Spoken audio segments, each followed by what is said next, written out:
Most people think millionaires protect money. They don't. Money comes later. The first thing they protect is the thing that creates the money. And once you see it, you can't unsee it. You'll notice it in billionaires, elite athletes, top founders, creators who produce more in a year than most people do in a decade. They're all protecting the same thing. Attention, not time. Attention! Everybody gets 24 hours. Not everybody controls them. Think about yesterday. How much of your day actually belonged to you? Not your phone, not notifications, not random videos. You! Most people don't lose entire days. They lose attention in tiny pieces. A message, a notification, a quick scroll, a headline. Nothing feels expensive.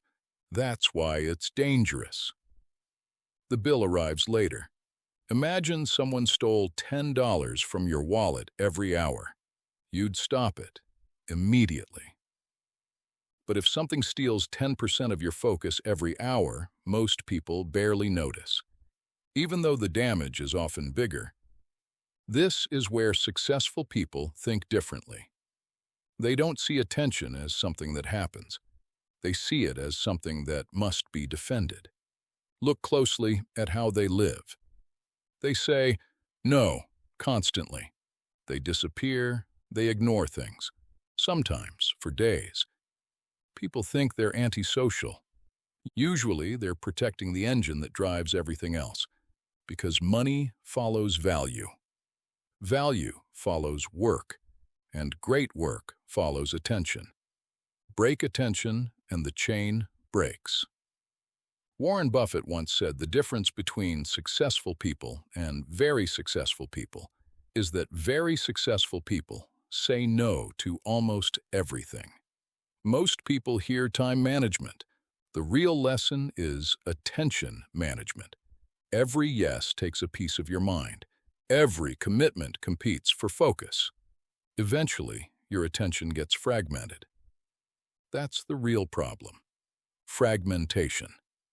A distracted hour isn't just less productive.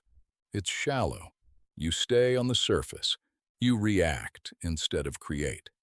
You consume instead of think. And here's the uncomfortable part. Some of the largest companies on earth are competing for one thing: your attention. Not your money, your attention. Because once they have that, the money usually follows. Thousands of brilliant engineers wake up every day trying to answer the same question. How do we keep people looking longer? Because attention is the most valuable asset in the economy. Corporations understand this. Most individuals don't. We protect our passwords, our homes, our bank accounts. Then we hand away our attention, hundreds of times a day, without thinking. It's like installing a vault door while leaving every window open. But attention affects more than productivity. It affects identity. What you pay attention to becomes what you think about. What you think about becomes what you believe. What you believe shapes your decisions. And your decisions shape your life. Attention isn't just creating your results, it's creating you. Every scroll is a vote. Every click is a vote. Every hour is a vote. And eventually, those votes become your future.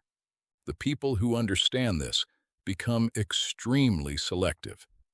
Not because they were born disciplined, because they've seen what happens when attention compounds. Just like money, one focused hour won't change your life. Thousands of focused hours can. One distracted day won't ruin your future. Years of distraction can. Compounding works both ways. That's what most people miss. When people look at successful individuals, they see the outcomes, the money, the influence, the achievements. What they don't see are the thousands of decisions about what to ignore. Those invisible decisions create everything. Imagine two people, same intelligence, same opportunities, same starting point. One trains attention, The other lets the world decide where it goes. At first, there's almost no difference. A few years later, the gap becomes impossible to miss. One has skills, knowledge, momentum, assets. The other feels busy. The difference wasn't talent, it was attention. And that's the final lesson. Millionaires don't protect attention because they're rich. They're often rich because they protected attention. Most people think focus is the reward, it's the cause. Before the money, before the recognition, before the results. There was attention. Protected, directed, compounded. So, ask yourself one question. If attention creates almost everything valuable in your life, why are you giving so much of it away? Because someone will control your attention. The only question is, who? You or everyone else?